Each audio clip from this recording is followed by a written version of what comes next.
יש לי בשבילכם מתכון פצצה לחג הזה. עכשיו השעה 3:30, בשעה 6 האורחים מגיעים, אני עכשיו מכינה. אז לקחתי חופן, לא שקלתי, של שוקולד מריר, אפשר חלב, אפשר גם לשלב לבן. תפוח עץ, פרסתי דק, פתחתי לחצי ולרבע. דבש, קינמון, לא חובה, קינמון, אבל דבש כן. ואנחנו נתחיל לעבוד. קודם כל אנחנו ממיסים את השוקולד במיקרו, בפולסים של 30 שניות. יש סרטון אצלי בדף אם אתם רוצים לראות ככה בצורה יותר מפורטת איך להמיס שוקולד. אז אני הולכת להמיס אותו ואני חוזרת.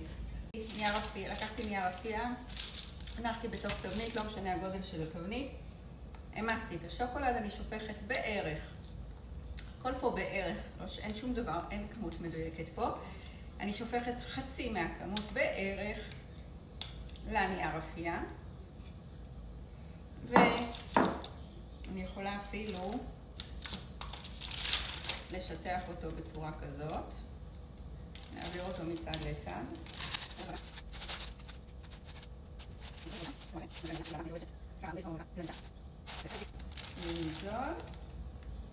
אני מניחה אותו חזרה בתבנית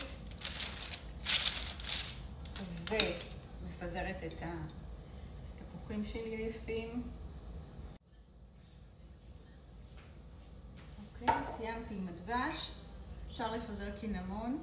אני אעשה חצי קינמון וחצי בלי, כי לא כולם אוהבים.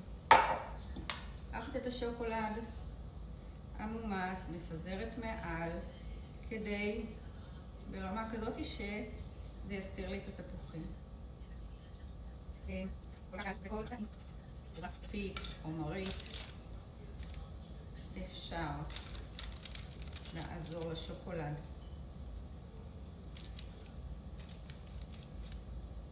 לכסות את הכל.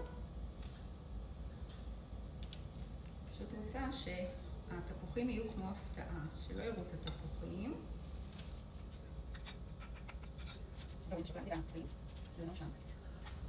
מי שרוצה בשלב הזה אפשר להוסיף אגוזים, לצערי אני לא יכולה בגלל הבת שלי שהיא אלרגית, אז אני לא מוסיפה. אבל במצב הזה אנחנו... כולם מסתכלים? כולם מסתכלים? מה זה? מאמינים, מה זה? מה מאמי? מה החיים שלי? מה? בואי לפה, בואי. אני רוצה לשאול